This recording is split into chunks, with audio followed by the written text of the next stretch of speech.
তো আপনাদের নাটক তো আমি দেখলাম, মানে আমরা সবাই দেখলাম, খুবই ভালো লেগেছে, খুব ভালো লেগেছে। মানে সত্যি আমাদের প্রীত করার জন্য নয় না, একদম না, খুব ভালো, মানে আমরা বসেছিলাম দেখার জন্য পুরোটা আর কি। না, কাকিনাড়া কলবিতান আমাদের বন্ধু দল দীর্ঘদিন ধরে, মলয়বাবু দীর্ঘদিন ধরে যেমন শহরে কাজ করেন তেমন মফস্বলেও কাজ করেন, এবং এই যে এখানে শহর থেকে অনেকটা দূরে যেভাবে গড়ে তোলার চেষ্টা করছেন সকলকে, এটা সত্যি খুব দামি কাজ বলে মনে করি। কারণ এমনি নাটক হচ্ছে খুব মানে ইনসিগনিফিকেন্ট হয়ে যাচ্ছে ধীরে ধীরে, এই শিল্পটা এমনই, এটা তো খুব বড় একটা বিষয় নয়। সেখানে যে কিছু কিছু মানুষ আসছেন, নাটকের জোরই ওইখানে, এবং মলয়বাবুরা এত ভালো একটা আয়োজন করে থাকছেন, প্রত্যেকবারই করেন। অনেক প্রতিকূলতা আছে, অনেক না পাওয়া আছে, কিন্তু তার মধ্যে যে হার্দিক পাওনাটা আছে, হৃদয়টা আছে, ইচ্ছেটা আছে, এটা অনেক ভালো। আমরা ইছাপুর আলেয়ার পক্ষ থেকে আজকে স্পর্শ নাটকটি এখানে মঞ্চস্থ করলাম। ইছাপুর আলেয়া চাইবে যে কাকিনাড়া কলবিতান ইছাপুর আলেয়ার হাত ধরে থাকুক অনেক দূর, তাহলে আমরা মনে হয় আমাদের এই নাটককে নিয়ে এগিয়ে যেতে পারবো, কলবিতানের খুব ভালো হোক। নমস্কার, ধন্যবাদ, অসংখ্য ধন্যবাদ। গার্জেন সব স্কুলের বাইরে জড়ো হয়ে আছে, আমার স্কুলের ভিতর ঢুকতে দিচ্ছে না। অরুণ স্যার কি ঢুকে গেছে? হ্যাঁ, উনি তো বরাবর সবার আগে ঢোকে, আজ তো আরো আগে এসেছে। ঠিক আছে, তুমি বলো আমি এখানে যাচ্ছি। হ্যাঁ, না লোকাল থানায় ফোন করি। আচ্ছা আচ্ছা, চলে আসুন জায়গা থেকে। বাইরের অবস্থাটা বুঝতে পারছেন? হ্যাঁ, না মানে আমি যখন এলাম তখন সব ঠিকঠাকই ছিল, দরজা বন্ধ করে ইনডোর গেম রুমে কাজ করছিলাম, আমি বুঝতে পারিনি। আমি ব্যাপারটা দেখে আসছি, একটু দাঁড়ান। আপনি ভুল করেও বাইরে যাবেন না। কেন বলুন তো? কারণ ওদের অভিযোগটা আপনার বিরুদ্ধে। হ্যাঁ, 6 মিনিটের পর সেখানে কোনো ঘটনা as it is। একটু মনে করার চেষ্টা করুন। ক্লাস 6 সেকশন বি, তুলনা বসু। ঘটেছিল সেটা তেমন কিছু না। কি ঘটেছিল? আমি ওই 6 পিরিয়ডের পর মাঠে গেলাম, গিয়ে দেখলাম সবাই চলে এসেছে মাঠে, কিন্তু তুর্না আসেনি। তখন স্নেহা আমাকে বললো, স্যার তুর্না ক্লাস করবে না, ও নিজের ক্লাসে বসে রয়েছে।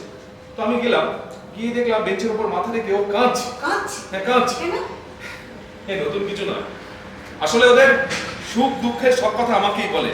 কাকিবা বলবে নিউক্লিয়ার ফ্যামিলি, বাবা মা অফিসে, দাদু ঠাকুমা নয় আলাদা, নইলে বৃদ্ধাশ্রম। তারপর কি ঘটেছিল সেটা আমাকে। হ্যাঁ, আমি ওকে অনেকবার জিজ্ঞাসা করাতে ও বলল ওর বাবা মা ওকে একদম ভালোবাসে না, ওকে মারে, তাই নাকি ওর বাঁচ দিচ্ছে করছে। তাই ওকে আমি কাছে নিয়ে আদর করে বললাম। আদর করলে? হ্যাঁ, এই সময় তো ওদের এটাই প্রয়োজন, একটু আদর, একটু ভালোবাসা। আমি ওকে কাছে নিয়ে আদর করে বললাম, দেখ বাবা মা হচ্ছে সন্তানের সব থেকে কাছে। সেটা ব্যাড টাচ ছিল। Bad touch? তোরটাকে মানে আমি খারাপ ভাবে স্পর্শ করেছি? কি বলছে ওরা? Please Arun Babu, please.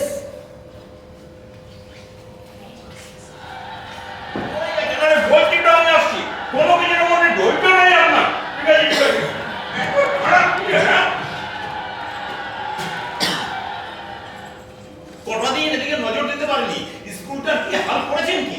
আরে মাথা তো একটাই, কত দিকে গলায় বলুন তো। ঠিক আছে, আমি যখন এসে কাউন্সিলর, কদিন পরে এমএলএ হব, ভালো লিডে জিততে পারলে মিনিস্টার হবার চান্স তো রয়েছে। আমি তো বলছি সেরকম কোনো ঘটনা। আপনার আর কি ধর্ষণতার মহিলা, যাকে যাক মহামান্য পিটি স্যার কোথায়? ওনার রুমে আছেন, অবশ্যই কেউ জানেন। দেখুন দেখুন মহামান্য পিটি স্যারকে একবার দেখি, কথা বলি।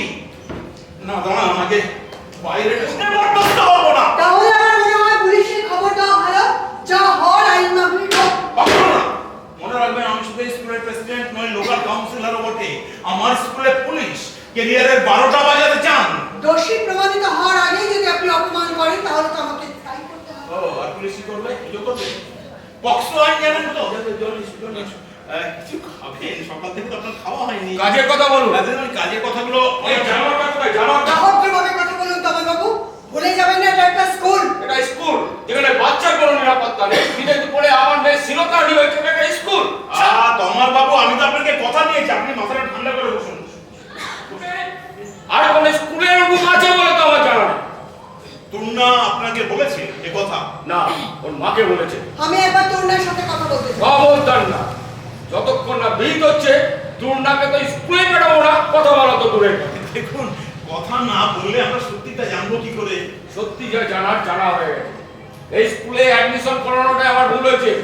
মেয়েদের জন্য পুরুষ গেম টিচার কেন? একে মাঝ বয়সী, তারপরে বউ নেই, এই যে টিভিতে ফেসবুকে দেখছেন এই মাসে রকমারিটা নিয়ে। তবে না, তার জন্য তো আমি তো আছি নাকি?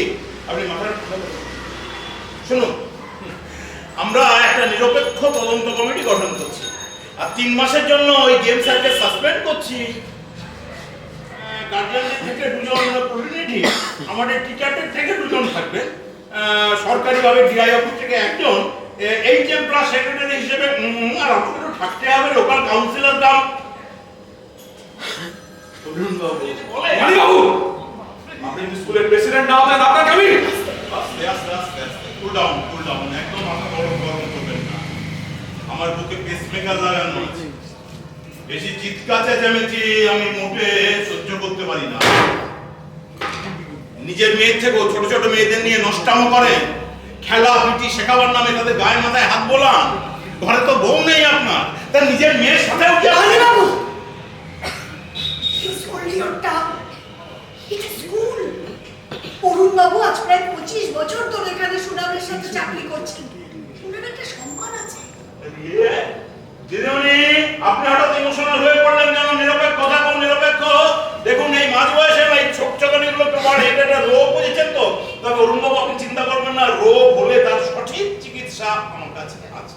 মোদ্দা কথা হলো, আপনার কারণে স্কুল বন্ধ হয়ে যেতে বসেছে, তাই এই অচল অবস্থা কাটাতে আপনাকে আপাতত 3 মাসের জন্য ছুটিতে পাঠানো হচ্ছে। সে কি, আমি তো কোনো দোষী সাব্যস্তই হইনি। বলে গিয়ে ছুটি পেতে পক্সো আইন জানেন তো? পক্সো, যাকে আপনি স্কুলে এলে স্টুডেন্টরা আসবে। জোরেই এতদিন এই স্কুলের ছেলেমেয়েরা জেলা স্তরে, রাজ্য স্তরে পার্টিসিপেট করেছে আমার এই টাচের জোরে। ম্যাডাম, আমি একবার তোমার সঙ্গে কথা বলতে চাই। না, আর এগোবেন না। এমনিতে স্কুলে যথেষ্ট 12টা বাজিয়ে দিয়েছেন, এবার আমাকে সামলাতে দিন। আপনি আপাতত এই 3 মাস ছুটি নিয়ে খামদান ঘুরে বেড়ান।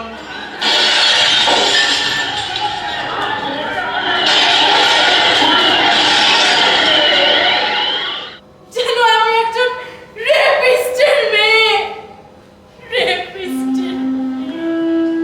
আমি যাবো তোর সঙ্গে, হ্যাঁ? দেখ, এখন 8 থেকে 80 সবার হাতে স্মার্টফোন, হাতের মুঠোয় বিনোদনের জগৎ, অথচ স্কুল স্তরে সেক্স এডুকেশনের কোনো ব্যবস্থাই নেই। তাই পরবর্তী প্রজন্মের জন্য খুব শঙ্কিত হয়ে পড়ি। ম্যাম, আমার বাবার কি হবে ম্যাম? কিচ্ছু হবে না। এটা আমরা বুঝবো, তুমি মাথা ঘামিও না খোকাবাবু। আরে আমাকে তো অনেক কেস সামলাতে হয় নাকি? আমি ওদের বাড়ি আবারও গিয়েছিলাম, ওরা এখনো বাড়ি ফেরেনি, ফোনটাও সুইচ অফ দিচ্ছি। অরুণ বাবু, আমাকে বলুন না কি খুঁজছেন, আমি খুঁজে দিই। অরুণ বাবু, কি খুঁজছেন? মেরুদণ্ড। হ্যাঁ, আমার মেরুদণ্ডটা আমি খুঁজছি। মেরুদণ্ড? হ্যাঁ, প্রতিদিন সকালে খবরের কাগজে খুন, ধর্ষণ, জখম, এসব খবরের সঙ্গে জলযোগ ছেড়ে নিশ্চিন্তে স্কুলে যেতাম, নিশ্চিত নিরাপদ জীবনযাপনের জন্য। আসলে নিজের ঘরে আগুন না লাগিয়ে উদ্বাস্তু হওয়ার যন্ত্রণাটা বোঝা যায় না ম্যাডাম। তাই আমার মনে হচ্ছে আমার মেরুদণ্ডটা কোথাও হারিয়ে গেছে। হারিয়ে গেছে? আপনি তাড়িয়ে দিলে কেন? তাড়িয়ে দিইনি তো। মিথ্যে কথা। স্যার বলেছে তোর না স্কুলে এলেই আমি আসবো, তুমি আসছো না, তাই স্যারও আসছেন না। মিথ্যে কথা, আমি সব জানি। তাই তুমি সব জানো? আমি তো শুধু একটা কথাই জানি, তোর না অরুণ স্যারকে খুব ভালোবাসে। কি তাই তো? শ্লীলতাহানি মানে কি? কি? আচ্ছা আচ্ছা, তোর না তুমি কোন ক্লাসে পড়ো? তুমি ক্লাস 6 এ পড়ো। এখন তুমি যদি আমার কাছ থেকে ক্লাস 10 এর অঙ্ক বুঝতে চাও, আমার একটা প্রশ্নের উত্তর দেবে তোর না? আচ্ছা, আমি যদি স্কুলে নতুন গেম স্যার আনি তোমার ভালো লাগবে? না। কেন? বলবো না, তোমরা আমার কথা বুঝবে না। এই ক্লাস ছিল, ভেবেছিলাম ক্লাসটা করবো না। ক্লাস করবো না? এসব তুমি কোথা থেকে শিখেছো? তুমি তো জানো না, সকালবেলা বাবা আমাকে খুব বকেছে, তাই ক্লাসে বসে কাঁদছিলাম। এমন সময় অরুণ স্যার এসে আমাকে আদর করে খাইয়ে মাঠে নিয়ে গেল। আদর করে খাইয়ে?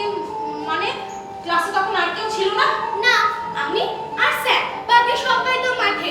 তোমাকে না আমি বারণ করেছি যে ক্লাসে একা একা স্যারেদের সঙ্গে থাকবে না? স্যার যখন আমাকে এরকম ধরে পিটি করাচ্ছিল, তখন মনে হচ্ছিল আমি রোজ আর স্যার জ্যাক, ঠিক যেমন টাইটানিকে দেখেছিলাম। স্যার